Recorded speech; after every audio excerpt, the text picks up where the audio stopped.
स्वागत है आप सभी का आज की क्लास में। कल हम लोगों ने सिलेबस पूरा डिस्कस कर लिया था और ये समझ लिया था कि सेकेंड ईयर में हमें कौन कौन सी मशीन पढ़नी है, कौन कौन से टॉपिक्स पढ़ने हैं। ये सारी चीजें कल की क्लास में कवर अप हो गई थी, है ना। जिसमें पहला चैप्टर था हमारा डीसी मशीन। पहला चैप्टर ही कौन था? DC machine. तो इसलिए हम लोग आज पहली क्लास में पहले चैप्टर से स्टार्ट करेंगे।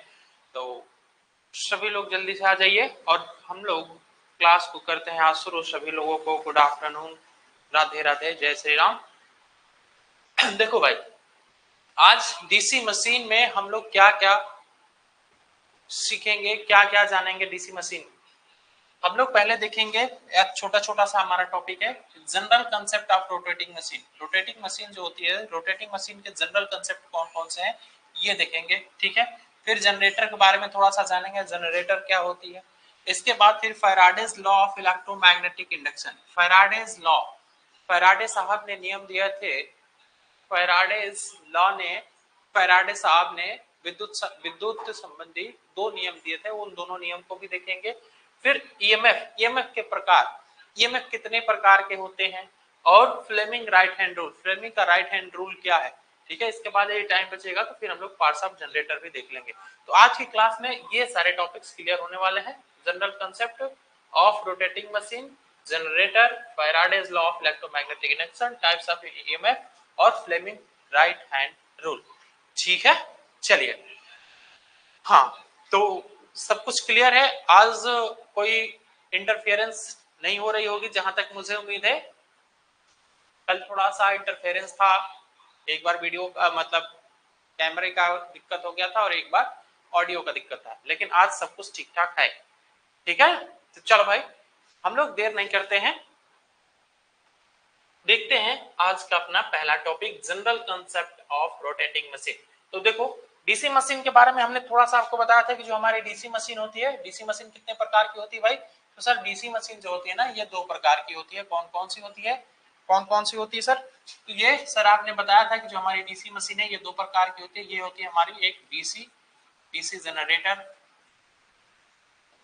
और एक होती है आपकी डीसी मोटर, एक होती है आपकी डीसी मोटर, ठीक है। डीसी जनरेटर और डीसी मोटर। जो हमारा डीसी जनरेटर होगा, डीसी जनरेटर का काम क्या होगा, यह क्या करेगा भाई, यह यांत्रिक ऊर्जा से, यांत्रिक ऊर्जा को विद्युत ऊर्जा में परिवर्तित करेगा, विद्युत ऊर्जा में परिवर्तित करेगा, ठीक है, परिवर्तित करेगा। और जो हमारा डीसी मोटर हुआ, डीसी मोटर क्या करेगा, ये विद्युत ऊर्जा को, विद्युत ऊर्जा को यांत्रिक ऊर्जा में परिवर्तित करेगा, यांत्रिक ऊर्जा में परिवर्तित करेगा, ठीक है, परिवर्तित करेगा। उम्मीद करता हूं ये छोटी सी बात आपको समझ में आ गई होगी, ठीक है। ये छोटी सी बातें आपको क्लियर समझ में आई होगी कि सर जो हमारा डीसी जनरेटर है ये आंतरिक ऊर्जा को विद्युत ऊर्जा में कन्वर्ट करता है, और जो हमारा डीसी मोटर है ये विद्युत ऊर्जा को यांत्रिक ऊर्जा में कन्वर्ट करता है, ठीक है। अच्छा, यदि इतनी बात क्लियर है तो चलो हम लोग थोड़ा सा देख लेते हैं कि सर ये यांत्रिक ऊर्जा, विद्युत ऊर्जा, फिर विद्युत ऊर्जा, यांत्रिक ऊर्जा, ये क्या क्या बताना चाहते हैं और ये क्यों बता रहे हैं, थोड़ा सा ये भी तो बता दीजिए। तो यहाँ पे पहला टॉपिक हम लोग देखते हैं कि general concept of rotating electrical machine. जो हमारी घूमने वाली मशीन होती है, इलेक्ट्रिकल मशीन, उनका सामान्य कंसेप्ट क्या है, उनका जनरल कंसेप्ट क्या है, इस बात को समझेंगे। तो देखो, जो भी आपकी रोटेटिंग मशीन होती है, जो भी आपकी घूमने वाली मशीन होती है, उसमें दो पार्ट होना कंपलसरी है। कौन कौन सा? एक होता है आपका स्टेटर और एक होता है आपका रोटर। स्टेटर कौन सा पार्ट होता है, इसके बारे में थोड़ा सा लिख लीजिएगा। स्टेटर के बारे में थोड़ा सा लिख लीजिएगा कि मशीन का वह भाग जो स्थिर रहता है, जो स्थिर रहता है, ठीक है, जो स्थिर रहता है, उसे हम लोग क्या कहते हैं, उसे हम लोग कहते हैं स्टेटर। रोटर किसको कहते हैं सर? तो रोटर, इसे हिंदी में स्थाता भी कहते हैं, इसे हिंदी में स्थाता भी कहते हैं, स्थाता, ठीक है। अच्छा, रोटर क्या होता है सर? मशीन का वह भाग लिख लेना यहाँ पे, मशीन का वह भाग, मशीन का वह भाग जो घूर्णन गति करता है, घूर्णन गति करता है। अच्छा देखो, अब ये जो गति है ना घूर्णन, ये जो मैं लिखा हूं घूर्णन गति, इसका मतलब क्या है? ये लिनियर मोशन नहीं करता है। लिनियर मोशन मतलब कि एक रेखा पे एकदम सीधे चलना, ये होता है हमारी लिनियर स्पीड या लिनियर गति, ठीक है। और लिनियर वेलोसिटी, लिनियर वेलोसिटी हो गया, ठीक है। और किसी एक अक्ष के परितः, किसी एक अक्ष के परितः उसके चारों तरफ घूमना क्या कहलाता है? उसके चारों तरफ घूमना ये कहलाता है हमारा घूर्णन गति। जैसे मान लो कि ये हमारा क्या हो गया, ये हमारा हाथ एक एक्सिस हो गया, एक अक्ष हो गया, और इस मार्कर को मैं इस तरफ ऐसे, इसके चारों तरफ ऐसे ऐसे घुमा रहा हूं, ऐसे ऐसे घुमा रहा हूं, तो इसको आपको समझ में आ रहा होगा कि सर ये जो आपका हाथ है ना, ये क्या है? एक अक्ष का काम कर रहा है, एक एक्सिस का काम कर रहा है, और इसी के सहारे ये हमारा जो मार्कर है ये ऐसे ऐसे रोटेट कर रहा है, ठीक है, ऐसे ऐसे रोटेट कर रहा है, तो उसको कहते हैं हम लोग घूर्णन गति। उसे हम लोग क्या कहते हैं भाई? घूर्णन गति, ठीक है। चल, तो अब बात कर लेते हैं हम लोग कि सर ये जो हमारा स्टेटर है, स्टेटर का काम क्या होगा, और ये जो हमारा रोटर है, इस रोटर का काम क्या होगा, ठीक है। तो देखो भाई, अब एक बात यहाँ पे समझना, थोड़ा सावधानी से सब लोग बात को एकदम ध्यान पूर्वक सुनेंगे। ये है हमारी यांत्रिक ऊर्जा। हमने अभी आपको बताया कि सर जो हमारा जनरेटर होगा ये यांत्रिक ऊर्जा को किसमें कन्वर्ट करेगा? यांत्रिक ऊर्जा को ये विद्युत ऊर्जा में कन्वर्ट करेगा, विद्युत ऊर्जा में कन्वर्ट करेगा, है ना।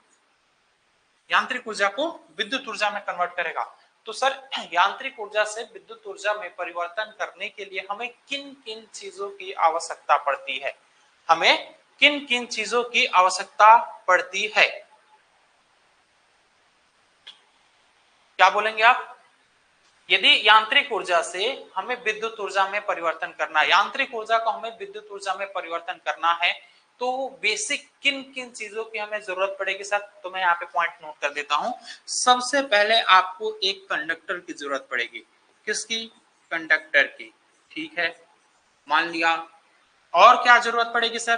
तो दूसरा सर आपको चाहिए एक मैग्नेटिक फील्ड। एक क्या चाहिए? मैग्नेटिक फील्ड, ठीक है, ये बात भी समझ में आ गई। तीसरा, इन दोनों के बीच सर रिलेटिव मोशन, सापेक्ष गति, ठीक है। तो यहां पे लिख लेना रिलेटिव मोशन, या फिर लिख लो गति, केवल लिख लो गति, केवल लिख लो गति या मोशन, ठीक है। ये तीन बेसिक चीजें हमें चाहिए, ये तीन बेसिक चीजें हमें चाहिए। यदि ये तीन चीज हमारे पास है तो हम लोग क्या करेंगे? हम लोग यांत्रिक ऊर्जा को विद्युत ऊर्जा में कन्वर्ट कर सकते हैं आसानी से, ठीक है। ये बात आप समझ पा रहे हैं कि सर ये कैसे आप कर सकते हैं?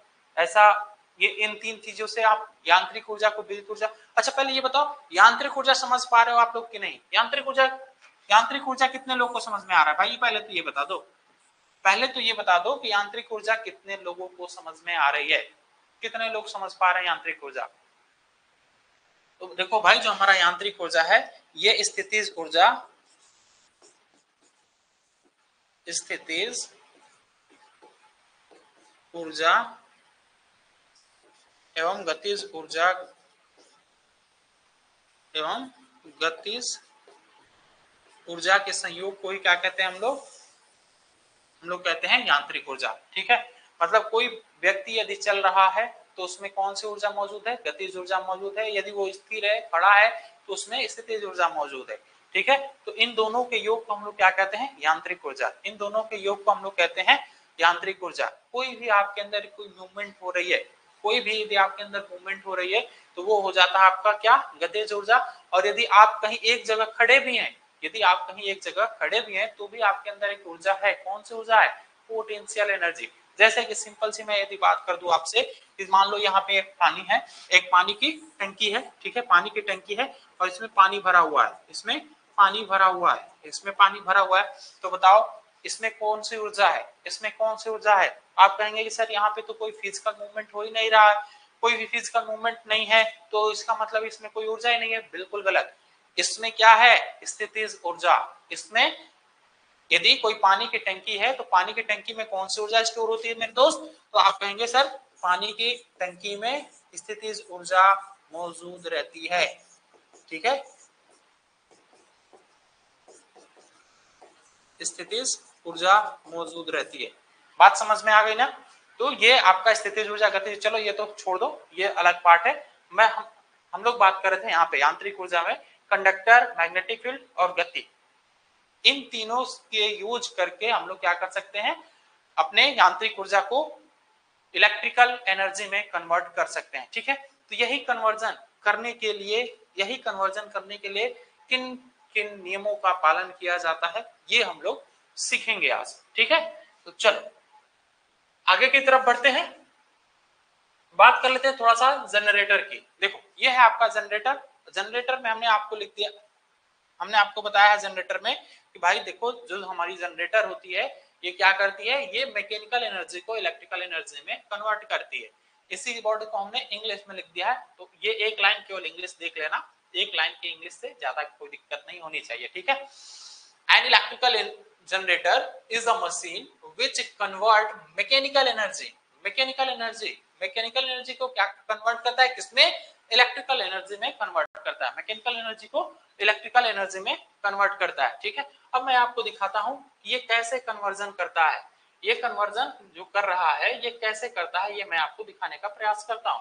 ठीक है, चलो देखो यहाँ पे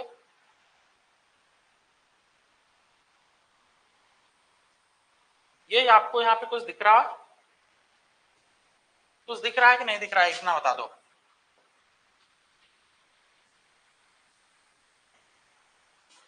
यहाँ पे कुछ दिख रहा है आपको, क्लियरली दिख रहा है कि नहीं दिख रहा है? दिखना चाहिए। देखो हमने अभी आपको कुछ देर पहले बताया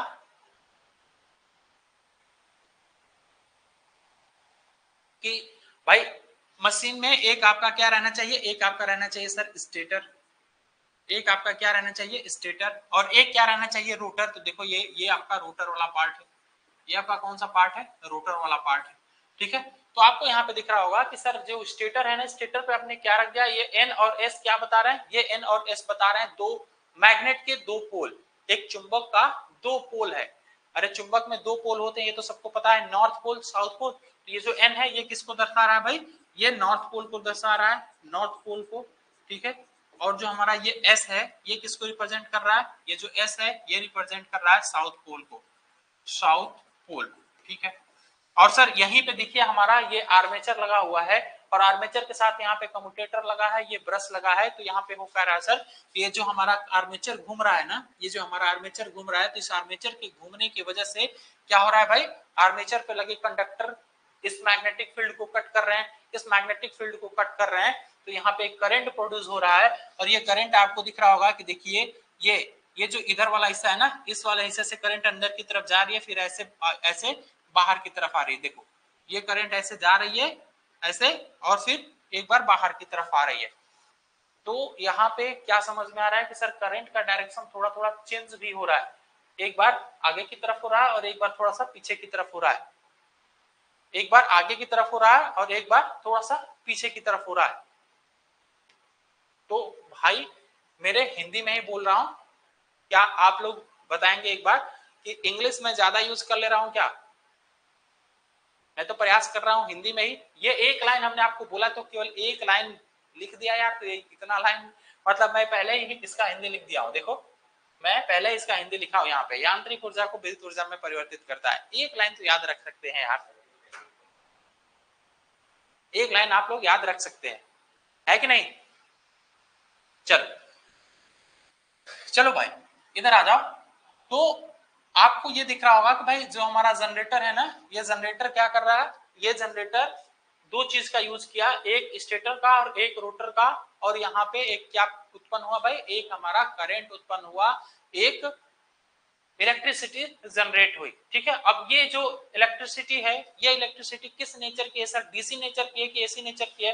तो एक बात हमेशा याद रखेंगे, एक बात हमेशा यहाँ पे याद रखेंगे कि डीसी जनरेटर,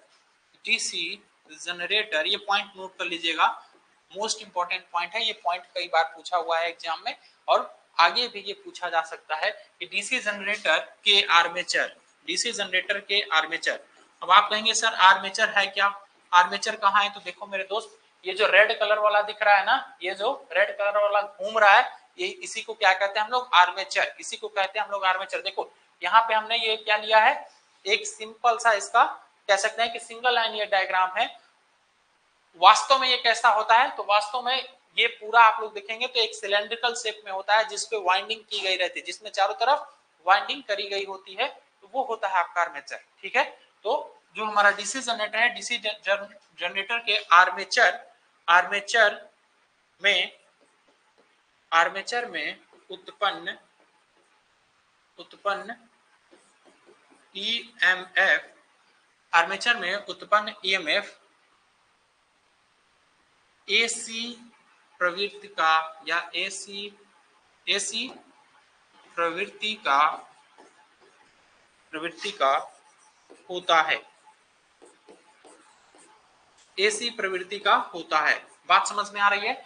जो यहाँ पे आपका ईएमएफ प्रोड्यूस हो रहा है, वो ईएमएफ किस प्रवृत्ति का है? एसी प्रवृत्ति का है। लेकिन आप पढ़ क्या रहे हैं? डीसी जनरेटर पढ़ रहे हैं। तो सर ये एसी यदि पैदा हुआ तो फिर डीसी में कब कन्वर्ट हुआ? डीसी में कन्वर्ट हुआ कहां पे? ये देखो यहाँ पे लगा हुआ है क्या भाई? यहाँ पे लगा हुआ है सर आपका कम्यूटेटर। क्या लगा हुआ है सर? ये लगा हुआ है आपका कम्यूटेटर। यही कम्यूटेटर क्या करेगा? इस एसी को, जो ईएमएफ एसी में उत्पन्न हुआ था, इस ईएमएफ को कन्वर्ट करेगा डीसी में। इसीलिए यहाँ पे आपसे एक पॉइंट और पूछा जाता है कि जो हमारा डीसी जनरेटर होता है, डीसी जनरेटर का जो कम्यूटेटर है, ये कैसे काम करेगा? बोलेंगे सभी साथी। डीसी जनरेटर में कम्यूटेटर, अरे एसी को डीसी में चेंज करने वाली कौन सी डिवाइस होती है? एसी को डीसी में कन्वर्ट करने वाली डिवाइस का नाम बताएंगे सभी लोग। एसी को डीसी में कन्वर्ट करने वाली कौन सी डिवाइस होती है?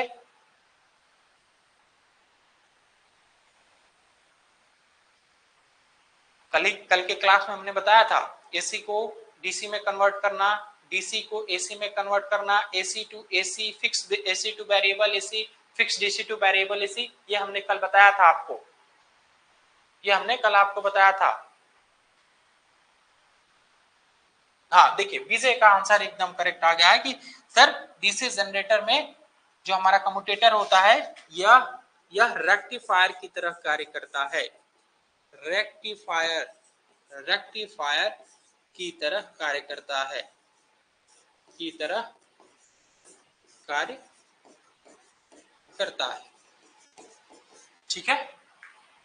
ठीक है, इतना पॉइंट समझ में आया? रेक्टिफायर की तरह कार्य करता है। हाँ, रेक्टिफायर जो है ये एसी को डीसी में कन्वर्ट करता है। याद रखेंगे सभी लोग, एसी को डीसी में कन्वर्ट करने वाले डिवाइस का नाम होता है रेक्टिफायर। ठीक है, चलिए, ये तो सिंपल बात हो गई हमारी जनरेटर की। जनरेटर को अभी बस सिंपली क्यों जनरेटर के बारे में थोड़ा सा हमने बताया आपको। अभी जनरेटर हम लोग जब तब अच्छे से स्टार्ट करेंगे जब हम लोग पढ़ेंगे पार्ट्स ऑफ जनरेटर या पार्ट्स ऑफ डीसी जनरेटर। ठीक है, अब चलिए हम लोग देख लेते हैं थोड़ा सा कि जो हमारा यहाँ पे जो ईएमएफ प्रोड्यूस हो रहा है, जो हमारा यहाँ पे ईएमएफ प्रोड्यूस हो रहा है सर, वो ईएमएफ किस नियम के तहत या किस नियम के द्वारा उत्पन्न हो रहा है? अभी आपने बोला ना सर कि इसमें एक ईएमएफ जनरेट हो रहा है, ये ईएमएफ जनरेट हो रहा है जिसकी वजह से करंट फ्लो हो रही है इसमें। तो ये जो ईएमएफ है ये किस वजह से प्रोड्यूस हुआ, किस वजह से उत्पन्न हुआ? जैसे कि यहाँ पे एक मैग्नेटिक फील्ड हो गया, मैग्नेटिक फील्ड के अंदर हमने कंडक्टर को घुमाया, तो कंडक्टर को घुमाने के वजह से किस नियम के द्वारा ये हमारा यहाँ पे ईएमएफ जनरेट हो रहा है? किस नियम के द्वारा ईएमएफ जनरेट हो रहा है? तो आप लोग देखेंगे यहाँ पे Faraday's law of electromagnetic induction. इस वर्ड को याद रखेंगे सभी लोग। फैराडे का, मैं हिंदी में भी लिख दूं क्या? एक बार ये नाम मैं हिंदी में भी लिख दूं? सभी लोग चाहते हैं कि मैं इसका नाम हिंदी में भी लिख दूं? रुक जाओ,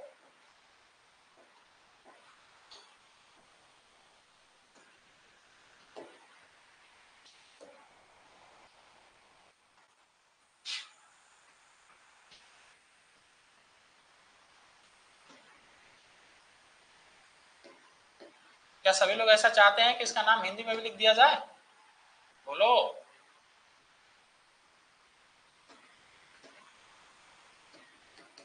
अरे अच्छा, ये क्या हो गया इसको? ठीक है, चलिए अब देखिए, लिख लीजिए हिंदी में फैराडे का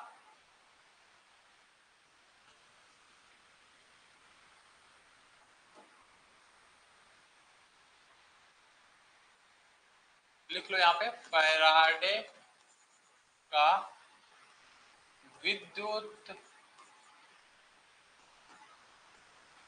प्रेरण, विद्युत प्रेरण संबंधी नियम, संबंधी नियम। ठीक है, फैराडे का विद्युत प्रेरण संबंधी नियम। फैराडे साहब ने दो नियम दिए थे। कौन कौन से नियम था भाई? एक नियम था उनका, पहला नियम कहता है कि जब भी किसी चालक से फ्लक्स जुड़ता है, जब भी किसी चालक से फ्लक्स जुड़ता है तो उसी चालक में एक ईएमएफ प्रेरित होती है, ईएमएफ प्रोड्यूस होता है। ठीक है, क्या बोला उन्होंने कि जब कोई चालक किसी मैग्नेटिक फील्ड में रोटेट करता है, घूमता है या उससे लिंक्ड होता है तो उसी कंडक्टर में, जो कंडक्टर मैग्नेटिक फील्ड के संपर्क में आया है, उसी कंडक्टर में एक ईएमएफ जनरेट होता है, एक ईएमएफ जनरेट होता है। यही बात हमने पीछे आपको बताया कि देखो भाई ये हमारा हो गया क्या, एक मैग्नेटिक फील्ड। मैग्नेटिक फील्ड के अंदर क्या है भाई? मैग्नेटिक फ्लक्स है, मैग्नेटिक फ्लक्स है। जो मैग्नेटिक, ये लाइन ऐसे दिख रही होगी आपको ना, ये लाइन जो सीधी सीधी गई है, ये लाइन क्या दर्शा रही है? ये मैग्नेटिक फ्लक्स को दर्शा रही है। ठीक है, और इस मैग्नेटिक फील्ड के या फ्लक्स के अंदर जब हम किसी कंडक्टर को घुमाते हैं या जो जब कोई कंडक्टर हमारा लिंक करता है तो उससे कंडक्टर में एक हमारा ईएमएफ जनरेट होता है, एक आपका ईएमएफ जनरेट होता है। ये पहला स्टेटमेंट है फैराडे साहब का। ठीक है, ये पहला स्टेटमेंट है फैराडे साहब का। अब कुछ लोग कहेंगे कि सर इसमें फ्लक्स क्या है, सर मैग्नेटिक फ्लक्स क्या है, मैग्नेटिक लाइंस क्या है? तो मेरे दोस्त, आप फर्स्ट ईयर में पढ़ाई बिल्कुल ही नहीं किए हैं। फर्स्ट ईयर में एक चुंबकत्व के नाम से, चुंबकत्व एवं धारिता के नाम से आपका चैप्टर है, जिसमें हमने आपको बताया है कि मैग्नेटिक फील्ड क्या है, फ्लक्स क्या है, मैग्नेटिक लाइंस क्या है, इनकी प्रॉपर्टीज क्या है, आपका पैरामैग्नेटिक मटेरियल कौन कौन से होते हैं, डायमैग्नेटिक मटेरियल कौन कौन से होते हैं, ये सारी चीजें हमने आपको फर्स्ट ईयर में करा रखी है। ठीक है, फिर भी मैं आपको सिंपल से बता देता हूं कि फ्लक्स क्या होता है। देखो, फ्लक्स जैसे कि आपका जो इलेक्ट्रिसिटी होता है, इलेक्ट्रिसिटी कैसे फ्लो करता है? धारा की वजह से। इलेक्ट्रिसिटी फ्लो करता है किसकी वजह से भाई? धारा की वजह से। तो जो हमारा मैग्नेटिक फील्ड है, मैग्नेटिक फील्ड कैसे फ्लो करता है? वो फ्लक्स की वजह से फ्लो करता है। ठीक है, बस सिंपल है, इतना समझ लो कि जो हमारा वैद्युत क्षेत्र है, वैद्युत क्षेत्र में जो कार्य धारा का होता है वही कार्य होता है आपका चुंबकीय क्षेत्र में फ्लक्स का। ठीक है, मतलब कि मैग्नेटिक फील्ड को एक जगह से दूसरे जगह ले जाने वाला जो कारक होता है वही होता है आपका फ्लक्स। सिंपल, इतने में समझ लो। अब थोड़ा सा मैं एक बार फिर से बताता हूं कि जब भी किसी चालक से फ्लक्स जोड़ता है तो उसी चालक में एक ईएमएफ प्रेरित होता है, एक ईएमएफ उत्पन्न होता है। ठीक, इसका मतलब क्या हुआ कि जब भी किसी चालक से क्या जुड़ता है? फ्लक्स जुड़ता है। यहाँ पे देखो, यहाँ पे देखो, इस बात को मैं थोड़ा सा ये हटा देता हूं।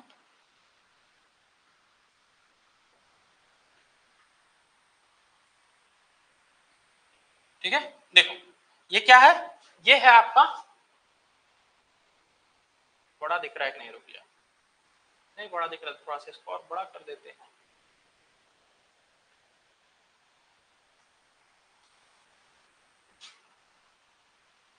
ये है आपका मैग्नेटिक फील्ड, ये है आपका मैग्नेटिक फील्ड। और उस मैग्नेटिक फील्ड में क्या घूम रहा है? एक हमारा कंडक्टर घूम रहा है सर, एक हमारा कंडक्टर घूम रहा है। तो ये कंडक्टर जो घूम रहा है ये किसके किसके साथ लिंक्ड हो रहा है, किसके साथ जुड़ रहा है? तो सर ये जो इसके अंदर ये मैग्नेटिक फील्ड जो है, जो हमारा ये चुंबक है, इस चुंबक के अंदर क्या है? इस चुंबक के अंदर है sir magnetic flux, magnetic flux. ये मैग्नेटिक फ्लक्स कैसे जा रहा है सर? ये जो हमारी लाइन दिख रही है ना, यही है, यही लाइन किसको दर्शा रही है? यही लाइन दर्शा रही है सर मैग्नेटिक फ्लक्स को। मैग्नेटिक फ्लक्स, अभी आप किसी ने पूछा कि सर मैग्नेटिक फ्लक्स क्या होता है ये भी तो बता दीजिए, तो भाई मेरे मैग्नेटिक फ्लक्स को बस इतना समझो कि जो हमारा चुंबकीय क्षेत्र है, चुंबकीय क्षेत्र को एक जगह से दूसरे जगह ट्रांसफर करने वाला या स्थानांतरित करने वाला जो कारक होता है उसी को हम लोग कहते हैं फ्लक्स। जैसे कि वैद्युत क्षेत्र को एक जगह से दूसरे जगह ले जाने वाला कारक कौन होता है? आपका धारा। धारा की वजह से क्या होती है भाई? वैद्युत क्षेत्र एक जगह से दूसरी जगह जा पाती है। जब तक करंट का फ्लो नहीं होता है तब तक आपका इलेक्ट्रिसिटी एक जगह से दूसरी जगह नहीं जाती है। तो यही है आपका क्या? वैद्युत फ्लक्स। अब वैद्युत फ्लक्स क्या हुआ? इस वैद्युत फ्लक्स से जैसे ये हमारा कंडक्टर लिंक हुआ, जैसे ये कंडक्टर हमारा इसके साथ लिंक हुआ, इस फ्लक्स के साथ, तो यहाँ पे एक ईएमएफ जनरेट होगा, यहाँ पे एक ईएमएफ जनरेट होगा। ठीक है। अच्छा, जो ईएमएफ जनरेट होगा उस ईएमएफ का मान कितना होगा? यही आपका सेकेंड लॉ है। दूसरा नियम कहता है कि ऐसे प्रेरित ईएमएफ का परिमाण फ्लक्स लिंकेज के परिवर्तन की दर पर निर्भर करता है। फ्लक्स परिवर्तन के दर पर निर्भर करता है। तो यहां से एक नियम निकल के आ जाता है कि जो हमारा ई है, ई डायरेक्टली प्रोपोर्शनल टू किसके हो जाता है भाई? फ्लक्स परिवर्तन, मतलब D phi by D T. जो हमारा ई है, जहां पे ई क्या है लिख लेना, ई है आपका ईएमएफ, ई है आपका प्रेरित ईएमएफ, प्रेरित विद्युत वाहक बल, विद्युत वाहक बल। और D phi by D T क्या है? D phi by D T के बारे में लिख लेना, फ्लक्स परिवर्तन की दर, फ्लक्स परिवर्तन की दर, फ्लक्स परिवर्तन की दर। ठीक है। तो यहां से जब ये प्रोपोर्शनलिटी की साइन हटती है तो यहां से हो जाता है फॉर्मूला आपका E equal to N D phi by D T, E equal to N D phi by D T. ठीक है। इसमें कहीं पे माइनस भी लिखा रहता है, कहीं कहीं पे माइनस भी लिखा रहता है। माइनस का मतलब बस ये होता है कि जो हमारा ईएमएफ है वो थोड़ा अपोजिट डायरेक्शन में, जो हमारा मैग्नेटिक फ्लक्स है, मैग्नेटिक फ्लक्स के अपोजिट डायरेक्शन में ये प्रोड्यूस होता है। ठीक है। यदि मैग्नेटिक फ्लक्स की डायरेक्शन इधर की तरफ है तो जो हमारा ईएमएफ है, ईएमएफ इधर की तरफ जनरेट होता है या उत्पन्न होता है। ठीक है। तो माइनस का साइन बस उतना ही दर्शाता है, माइनस यहाँ पे लगा रहता है, हमने माइनस को नहीं लिया है। ठीक है भाई। तो ये होता है आपका सेकेंड लॉ और ये होता है आपका फर्स्ट लॉ। उम्मीद करता हूं कि ये बात आपको समझ में आई होगी। सर नोट्स बनाना पड़ेगा भाई, आपको नोट्स हैंड रिटन दिया गया है आपको ऑलरेडी, तो नोट्स बनाने की जरूरत नहीं है। फिर भी आपको जो भी यहाँ पे क्लास में बताया जा रहा है इसे जरूर नोट करते चलें, इसे जरूर नोट करते चलें। ठीक है। तो ये फैराडे का पहला नियम, दूसरा नियम, ये दोनों नियम आप समझ पाए होंगे, समझ गए हैं अच्छे से?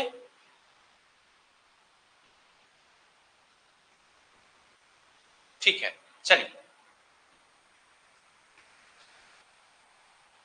अब ये जो ईएमएफ जनरेट हुआ, ये जो ईएमएफ जनरेट हुआ, ये ईएमएफ कितने प्रकार का होता है? जो हमारा ईएमएफ जनरेट हुआ, ईएमएफ हम लोग क्या कहते हैं हिंदी में? ईएमएफ को कहते हैं हम लोग विद्युत विद्युत वाहक बल। विद्युत वाहक बल इंग्लिश में क्या कहते हैं? Electromagnetic force.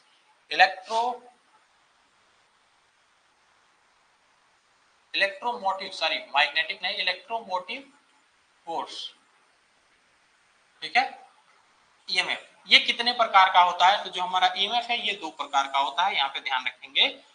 ईएमएफ दो प्रकार का होता है, कौन कौन सा? एक होता है आपका स्टैटिक ईएमएफ, एक होता है आपका स्टैटिक ईएमएफ, और एक होता है आपका रोटेटिंग ईएमएफ, रोटेटिंग ईएमएफ। ठीक है। यहाँ पे लिख लो स्थिर विद्युत वाहक बल, स्थिर विद्युत वाहक बल, और एक होता है आपका गतिज विद्युत वाहक बल, गतिज विद्युत वाहक बल। अब आप कहेंगे कि सर, जो हमारा स्थिर विद्युत वाहक बल है, स्थिर विद्युत वाहक बल क्या होता है? थोड़ा सा इसको भी समझा दीजिए, थोड़ा सा इसको भी समझा दीजिए, प्लीज रिपीट कीजिए सर, प्लीज रिपीट कीजिए सर। अच्छा, क्या रिपीट करना है? क्या रिपीट करना है? एक बार बोलेंगे? क्या फैराडे का नियम आपको नहीं समझ में आया?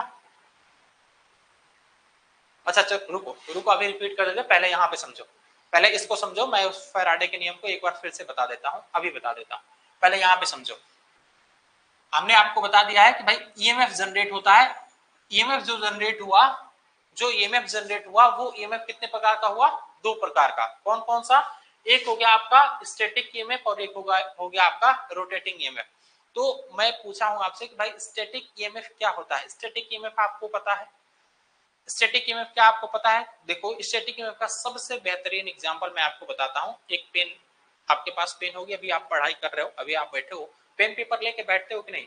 भाई पेन और कॉपी लेके बैठा करो, क्योंकि जो चीज यहाँ पे बताया जा रहा है उसे नोट करना बेहद जरूरी है। ठीक है, नोट करते जाएंगे। क्यों?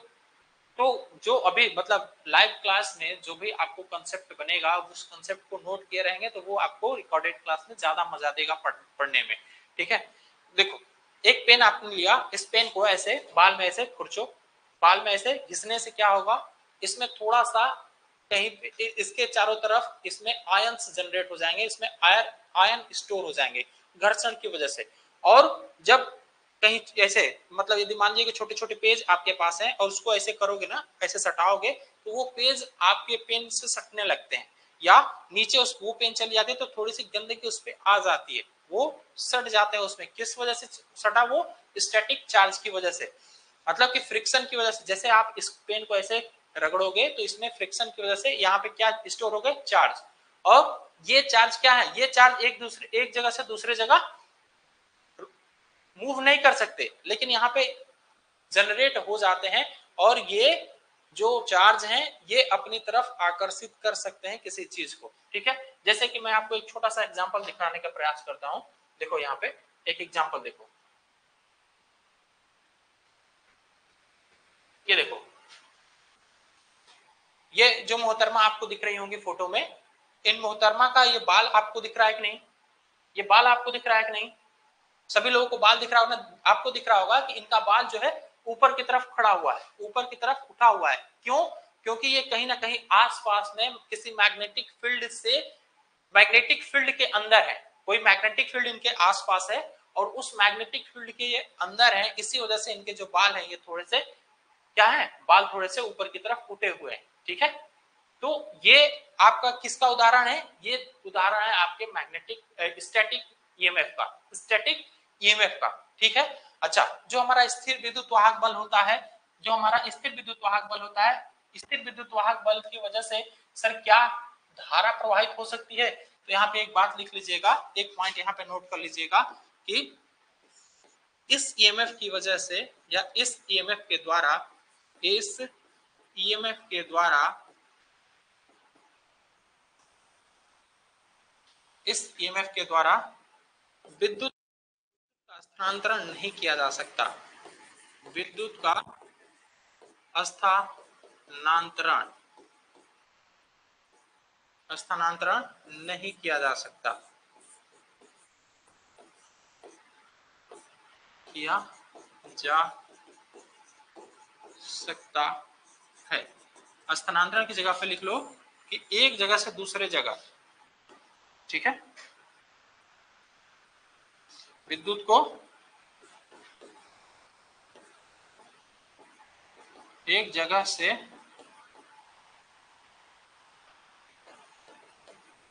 दूसरे जगह भेजा नहीं जा सकता, ऐसे लिख लो, सिंपल लैंग्वेज में भेजा नहीं जा सकता। ठीक है, तो ये आपके स्टैटिक ईएमएफ के उदाहरण थे। एक आपको इधर दिख रहा होगा ट्रांसफार्मर, ये जो ट्रांसफार्मर है, ट्रांसफार्मर भी किसका उदाहरण है? याद रखेंगे यहाँ पे कि ट्रांसफार्मर भी जो है ये भी हमारा स्टैटिक ईएमएफ का उदाहरण है। स्टैटिक ईएमएफ का उदाहरण है ट्रांसफार्मर। अरे ये ट्रांसफार्मर है, ये तो सबको समझ में आ रहा होगा कि सर ये हमारा ट्रांसफार्मर है, ये हमारा ट्रांसफार्मर है। ये बात तो सबको समझ में आ रही होगी ना? ये बात सबको समझ में आ रही होगी। ठीक है, अच्छा, अब बात कर लेते हैं हम लोग रोटेटिंग ईएमएफ की। रोटेटिंग ईएमएफ जो होता है, तो यहाँ पे लिखना है कि रोटेटिंग ईएमएफ विद्युत के स्थानांतरण में, या विद्युत को, इसके द्वारा विद्युत को संचारित किया जा सकता है, संचारित किया जा सकता है, किया जा सकता है। ठीक है, अच्छा, जो हमारा गतिज विद्युत वाहक बल है, तो ये सभी मशीनों में, सभी ऐसे लिख लो, सभी रोटेटिंग मशीन, रोटेटिंग मशीन में यही ईएमएफ जनरेट होता है, यही ईएमएफ उत्पन्न होता है, यही ईएमएफ उत्पन्न होता है। ठीक है। अच्छा, जो हमारा रोटेटिंग ईएमएफ है, रोटेटिंग ईएमएफ में क्या चीज रहता है भाई, यहाँ पे जो हमारा कंडक्टर है, कंडक्टर को हम लोग घुमाते हैं, सॉरी, कंडक्टर को हम लोग स्थिर रखते हैं, मैग्नेटिक फील्ड को यहाँ पे घुमाते हैं। ठीक है। तो ये आपका गतिज विद्युत वाहक बल हो गया, और ये हमारा स्थितिज विद्युत वाहक बल हो गया, स्टैटिक विद्युत वाहक बल हो गया। तो क्या ये दोनों विद्युत वाहक बल आप लोग समझ पाए? ये दोनों विद्युत वाहक बल आप लोग समझ गए कि नहीं समझे? पहले इतना बताना, पहले इतना बताना कि ये दोनों विद्युत वाहक बल आपको समझ में आया या नहीं आया। अभी मैं बात करता हूं आपके फैराडे का जो नियम है उस पर भी आता हूं, पहले इन दोनों के बारे में बताओ। ये दोनों बात आपको समझ में आ गई होगी, उम्मीद करता हूं। ठीक है, ठीक है। यदि इतनी बात आपको समझ में आ गई है तो अब थोड़ा सा हम लोग आ जाते हैं फैराडे के नियम पे। ठीक है। फैराडे का नियम ये कह रहा है, देखो फैराडे का नियम मैं समझाता हूं, अच्छे से समझाता हूं। फैराडे साहब का नियम ये कहता है कि जैसे कि यहां पे हो गया आपका, देखो ये हो गया आपका एक magnetic field, Faraday's law of induction, ये समझो। यहाँ पे ये हो गया आपका एक मैग्नेटिक, ये आपका हो गया कंडक्टर, ये कंडक्टर ऐसे घुमा हुआ है चारों तरफ, देखो ये चारों तरफ क्या है, एक कंडक्टर ऐसे लपेटा गया है, इस परिनालिका पे कंडक्टर लपेटा गया है, और इसके अंदर एक मैग्नेट को ऐसे अप डाउन ऐसे कर रहे हैं। ठीक है। एक हमारा मैग्नेट इधर अंदर की तरफ जा रहा है और फिर बाहर की तरफ आ रहा है। तो इस मैग्नेट, ये मैग्नेट जैसे इसके अंदर जा रहा है तो आपको दिख रहा होगा कि ये देखो ये वोल्ट मीटर है, ये वोल्ट मीटर है। इस वोल्ट मीटर पे कुछ आपको रीडिंग दिख रही होगी, ऐसे नहीं दिख रही है, ऐसे दिखेगी, ऐसे दिखेगी। देखो जब ये इस कॉइल के अंदर ये हमारा मैग्नेटिक फील्ड जा रहा है तो यहाँ पे देखो ये जो वोल्टमीटर है, वोल्टमीटर का जो निडल है या जो इसका इंडिकेटर है, ये आगे की तरफ क्या कर रहा है, ऐसे मूव कर रहा है।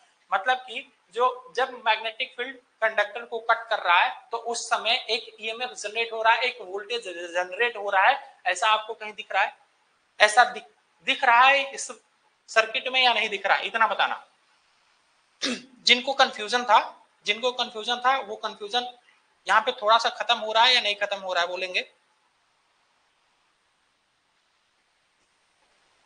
इस एनिमेशन को ध्यान से देखिए सब लोग।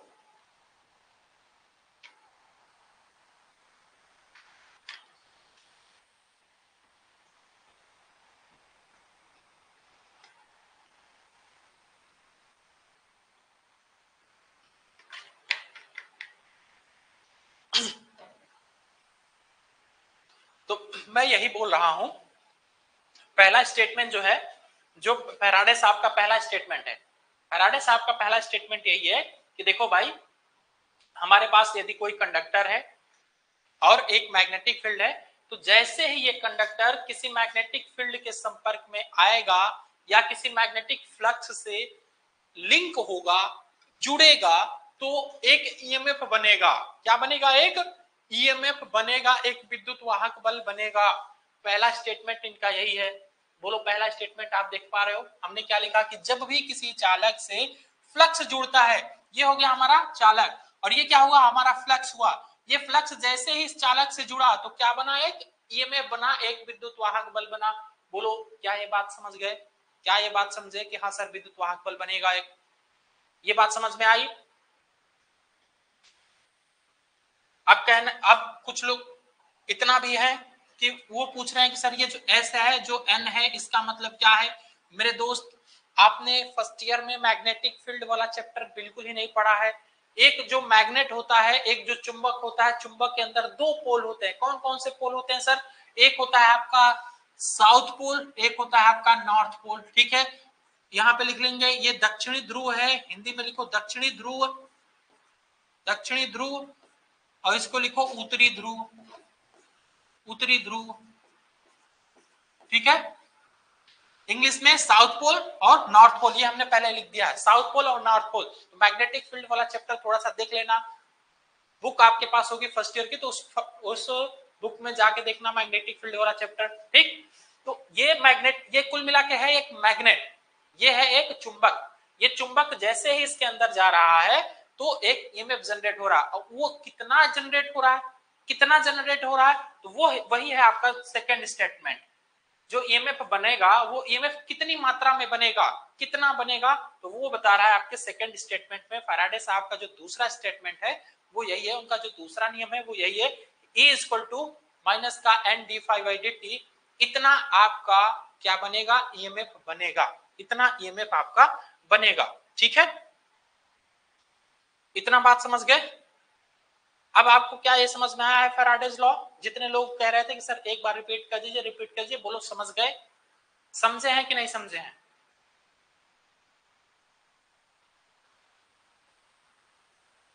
मुझे उम्मीद है कि ये बात आपको समझ में आ गई होगी। अब कोई दिक्कत नहीं होगी किसी को। तो चलो अब हम लोग आ जाते हैं सीधे आगे की तरफ। ठीक है, आगे की तरफ बढ़ते हैं। जो हमारा रोटेटिंग ईएमएफ है या जो हमारा गतिज ईएमएफ है, गतिज ईएमएफ को थोड़ा और अच्छे से समझते हैं। ठीक है, चलो अब देखो भाई, जो हमारा गतिज ईएमएफ है, गतिज ईएमएफ को निकालने के लिए हमारे पास एक फॉर्मूला होता है, या यहाँ पे लिख लो कि किसी चालक के अंदर, किसी चालक को मैग्नेटिक फील्ड में रोटेट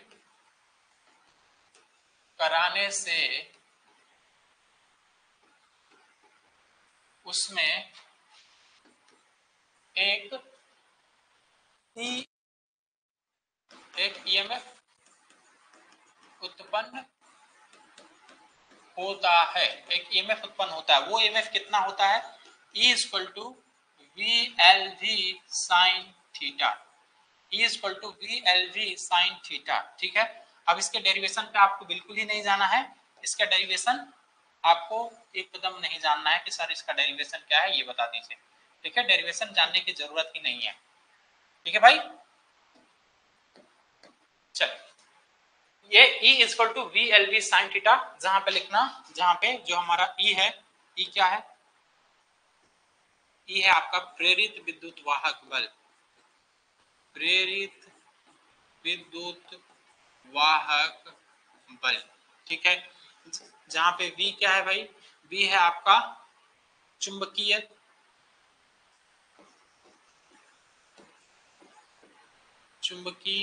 घनत्व।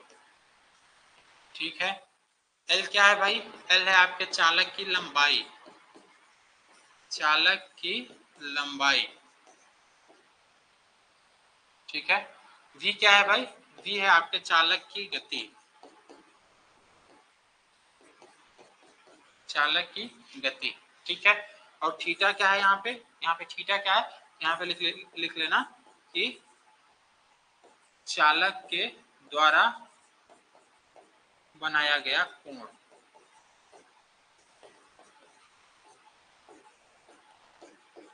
बनाया गया कोण। ठीक है,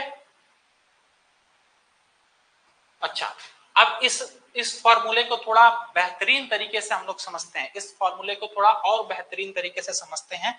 अब देखो ये पॉइंट तो आप सभी ने नोट कर लिया होगा। अब थोड़ा सा हम लोग बेहतरीन तरीके से इसको और समझने का प्रयास करते हैं।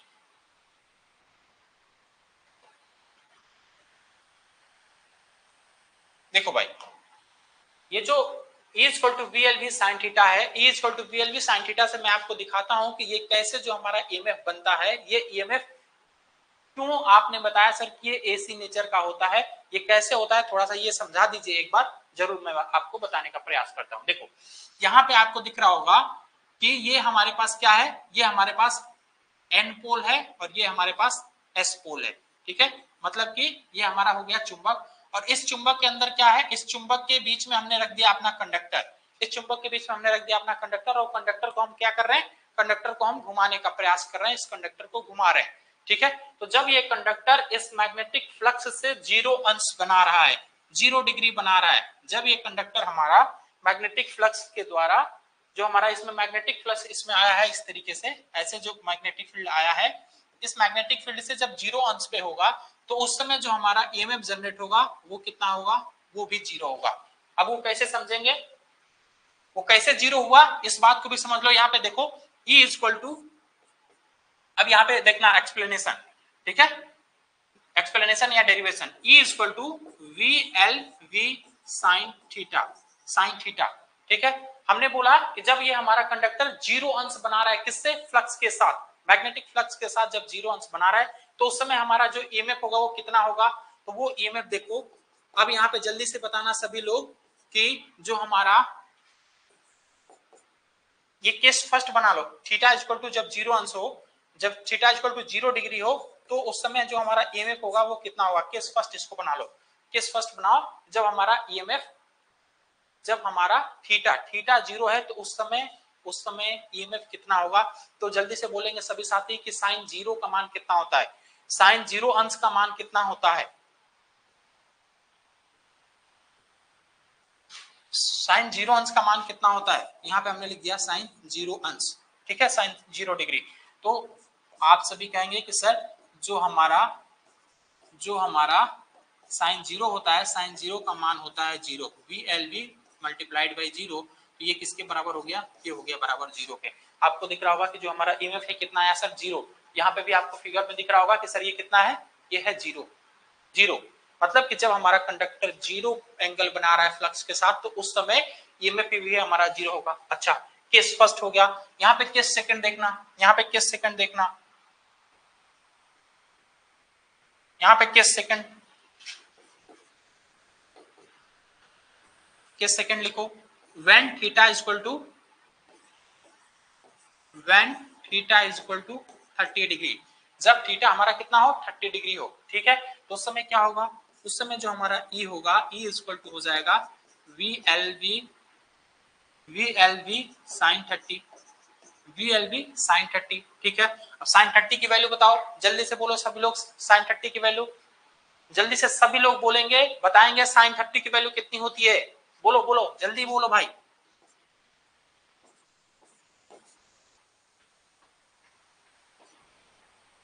साइन 30 की वैल्यू होती है 1/2, तो इसका मतलब जो हमारा E है ये कितना हो गया, ये हो गया VLV/2, VLV/2, ठीक है। तो देखो 3/2 किसी ने लिखा है, भाई मेरे विजय आपको थोड़ा सा पढ़ने की जरूरत है, याद करने की जरूरत है वैल्यू, ठीक है। तो देखो हमने आपको बताया कि सर जैसे ही हम आपने थीटा को 30 डिग्री किया, जैसे ही हमारा जो कंडक्टर है ये कंडक्टर फ्लक्स के साथ 30 डिग्री बनाएगा तो उस समय हमें कुछ ईएमएफ मिलने लगेगा। ये देखो ये है आपका 30 अंश, ये आपका 30 अंश है, 30 अंश में हमें कुछ ईएमएफ मिल रहा है, 30 अंश पे हमें कुछ ईएमएफ मिल रहा है, ठीक है। ये बात आपको समझ में आ रही होगी, ये बात आपको क्लियरली समझ में आ रही होगी। अब यहाँ पे देखना, अब यहाँ पे क्या हो गया, ये कैसे गड़बड़ हो गया यार, चलो कोई बात नहीं। यहाँ पे केस थर्ड ले लो, केस थर्ड यहीं पे ले लेते हैं, when theta equal to 90 degree, when theta equal to 90 degree, ठीक है। जब थीटा हमारा कितना हो 90 हो तो उस समय कितना हो जाएगा, E equal to V L V sine 90, sine 90, तो यहाँ से E इक्वल टू कितना हो जाएगा, वी एल वी इंटू 1, तो यहाँ से हमारा E कितना बना, ये बना सीधे सीधे वी एल वी, ये कितना बना, ये बना एकदम मैक्सिमम, मैक्सिमम अधिकतम वैल्यू बना, ठीक है। यही हमारा अधिकतम मान है, ये हमारा ईएमएफ का अधिकतम मान है। तो आपको दिख रहा होगा कि ये जो हमारा 90 है, ये जो हमारा 90 है ये सी पॉइंट पे बना हुआ है और इस समय अधिकतम वैल्यू बनी हुई है, ये समय अधिकतम ईएमएफ है, ये हमारा क्या है, अधिकतम ईएमएफ है। सबसे ज्यादा ईएमएफ कब बनता है 90 डिग्री पे। तो ये एक छोटा सा क्वेश्चन बन जाता है यहीं पे कि जब हमारा फ्लक्स कंडक्टर को कट करता है तो किस एंगल पे सबसे अधिक ईएमएफ जनरेट होता है, तो वो होता है हमारा 90, वो होता है आपका 90। विजय कुमार का कहना है कि सर क्या रोज क्लासेस होंगी, भाई मेरे प्रयास यही किया जाएगा, क्लासेस कंटिन्यू करी जाए, ठीक है। हालांकि मैं ये आपको कमेंट नहीं कर रहा हूं, क्लासेस जब जब जरूरत पड़ेगी तब तब आपको क्लासेस करा दी जाएंगे, ठीक है। चलिए अभी जो हो रहा है पहले उस पर फोकस करिए, पहले उस पर फोकस करिए। तो ये बात आप समझ गए, 0 पे 0 हुआ सर, 30 पे 1/2 हो गया, यदि मैं 60 लेता तो 60 पे कितना होता 3/2 होता, √3/2 होता, थोड़ी सी वैल्यू अधिक बढ़ती 90 लिया तो 90 पे 1 हो गया, 90 के बाद जैसे ही मैं 180 करूंगा तो फिर वैल्यू क्या हो जाएगी, 0 हो जाएगी। तो इसका मतलब यह है कि कहीं मान बढ़ रहा है फिर घट रहा है, मान बढ़ रहा है घट रहा है, ऐसे बढ़ रहा है घट रहा है, एक वेव की तरह चल रहा है। तो इसी से हमें पता चल रहा है कि भाई ये जो हमारा ईएमएफ है ये किस नेचर का है, ये एसी नेचर का है। क्योंकि जो हमारा डीसी होता है, डीसी कैसा रहता है, डीसी एकदम कांस्टेंट सप्लाई पे चलता है, मतलब उसमें मान बदलता नहीं है, एकदम कांस्टेंट चलता रहता है, हमेशा हमेशा कांस्टेंट चलता रहता है। ठीक है, तो जो ये यहाँ पे ईएमएफ जनरेट होता है वो ईएमएफ किस नेचर का होता है, वो ईएमएफ होता है आपके एसी नेचर का, ये एसी नेचर का। ठीक है, अब कल आप लोग थोड़ा सा इस पॉइंट को जरूर सब लोग एक बार जाके, ये जो समीकरण है हमने VLV sin थीटा बताया है, इस पे सभी लोग एक बार मेहनत करके आएंगे थोड़ा सा। ये HW इसको लिख लीजिए, होमवर्क लिख लीजिए कि थीटा इज इक्वल टू 45 पे, ठीक है, थीटा इज इक्वल टू 60 पे, थीटा इज इक्वल टू 180 पे, ये सब आप करके लेके आएंगे। ठीक है, ये आप करके लेके आएंगे और हमें कल बताएंगे कि ये वैल्यू कितनी कितनी होती है। जितने लोग अभी क्लास में लाइव हैं सारे लोग अभी करके कल बताएंगे हमें। ठीक है, तो ये हमारा हो गया ईएमएफ, और जो ईएमएफ जनरेट हुआ वो ईएमएफ हो गया आपका एसी नेचर का। ठीक है, अच्छा, ये जो ईएमएफ जनरेट हुआ सर, ये जो आपका कंडक्टर है, ये जो आपने इधर कंडक्टर बनाया है सर, ये जो इधर कंडक्टर बनाया है कहाँ गया, ये कंडक्टर है, इस कंडक्टर में मैग्नेटिक फील्ड जा रहा है, तो इस मैग्नेटिक फील्ड के अंदर जाने से आपने बता दिया कि सर ईएमएफ बनेगा, आपने ये भी बता दिया कि सर वो कितना मान का होगा। तो ये भी बता दीजिए सर कि इसकी डायरेक्शन कैसी होगी, इसकी डायरेक्शन किधर की तरफ होगी, कि किधर की तरफ बनेगा, मतलब धारा कैसे प्रवाहित होगी, किस दिशा में प्रवाहित होगी, ये कैसे निर्धारित किया जाता है, ये कैसे निर्धारित किया जाता है। ठीक है, तो एक बात यहाँ पे नोट करना कि एक ईएमएफ बना और वो कितना बना, ये हम लोगों ने किस नियम के आधार पे निकाला, ये हमने निकाला Faraday's law of electromagnetic induction. ठीक है, Faraday's law of electromagnetic induction के नियम के हिसाब से हमने ये चीज ज्ञात कर लिया कि सर हमारा एक ईएमएफ बना और वो कितना मान का बना। ठीक है, लेकिन इसकी दिशा कैसी होगी ये हम लोग कैसे निर्धारित करते हैं, ये हम लोग निर्धारित करते हैं इसके द्वारा भाई, Fleming right hand rule, Fleming right hand rule. तो यहाँ पे एक हेडिंग लगाएंगे सभी साथी, फ्लेमिंग राइट हैंड रूल।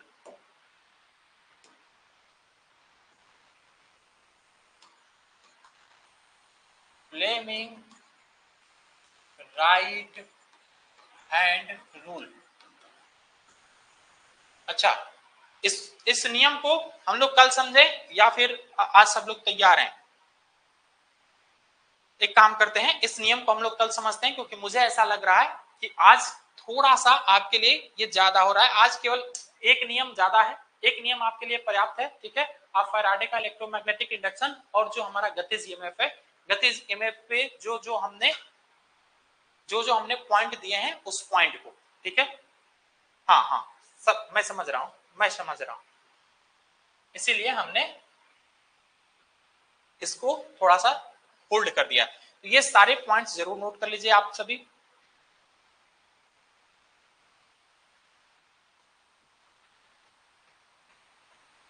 ठीक है दोस्त, समझ गए।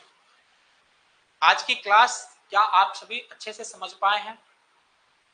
आज की क्लास से किसी को कोई डाउट है तो वो पूछ सकता है। देखो भाई, लास्ट का जो 10 मिनट होगा या लास्ट का जो 5 मिनट होगा उसमें हम लोग रोज जो भी डाउट होंगे उस डाउट को क्लियर कर लिया करेंगे। क्लास के बीच में कोई डिस्टर्बेंस नहीं करेगा। ठीक है, क्लास के बीच में कोई डिस्टर्बेंस नहीं करेगा। क्लास के लास्ट में किसी का भी कोई डाउट रहेगा तो वो डाउट हम लोग जरूर सॉर्ट आउट कर लिया करेंगे। ठीक है, तो अब किसी का कोई डाउट है तो वो आसानी से पूछ सकता है। अच्छा, फैराडे का इलेक्ट्रोमैग्नेटिक इंडक्शन लॉ आप लोगों को समझ में आया कि नहीं? जितने मुझे लग रहा है कि आप लोगों में से मैक्सिमम लोग कह रहे थे कि सर रिपीट कर दिए, इसलिए मुझे रिपीट करना पड़ा। तो क्या सभी लोग समझ पाए हैं फैराडे का इलेक्ट्रोमैग्नेटिक इंडक्शन लॉ?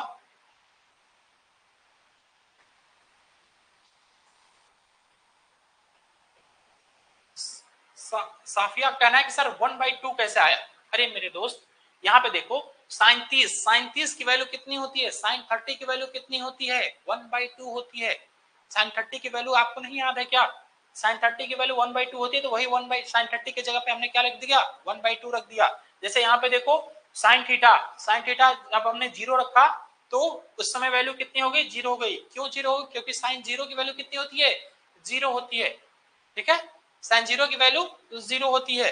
वैसे ही आपको ये निकाल के लेके आना है कि जब हमारा थीटा 45 हो उस समय मान कितना होगा, जब हमारा थीटा 60 हो तब कितना होगा, जब हमारा थीटा 180 हो उस समय वैल्यू कितनी होगी।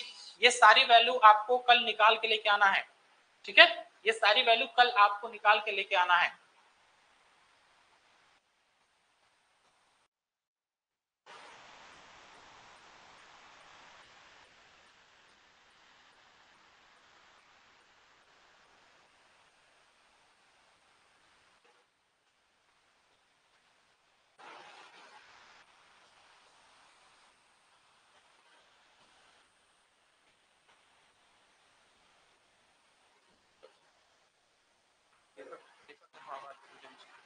स्कॉलरशिप के बारे में कुछ पूछना,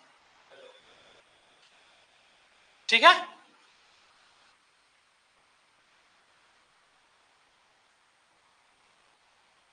साइन परसेंट, हाँ हाँ, अरे भाई फॉर्मूला में साइन ही तो है, फॉर्मूला में साइन ही तो है। अब देखो इतनी छोटी छोटी बात भी बताना पड़ रहा है, फॉर्मूला में आपका साइन ही है ना, तो साइन पे ही निकालना है। ठीक है, चलिए तो फिर आज के लिए हम लोग इतना रखते हैं, फिर मिलते हैं नेक्स्ट क्लास में। नेक्स्ट क्लास में हम लोग क्या पढ़ने वाले हैं, फ्लेमिंग का राइट हैंड रूल। और एक आपसे गुजारिश रहेगी थोड़ी सी कि भाई एक बार सभी लोग जितने भी साथी यहाँ पे लाइव क्लास में आ रहे हैं, सबसे एक गुजारिश रहेगी कि आप लोग मैग्नेटिक फील्ड वाला चैप्टर एक बार जरूर पढ़ के आइएगा। ठीक है, मैग्नेटिक फील्ड वाला चैप्टर एक बार जरूर सब लोग पढ़ के आएंगे।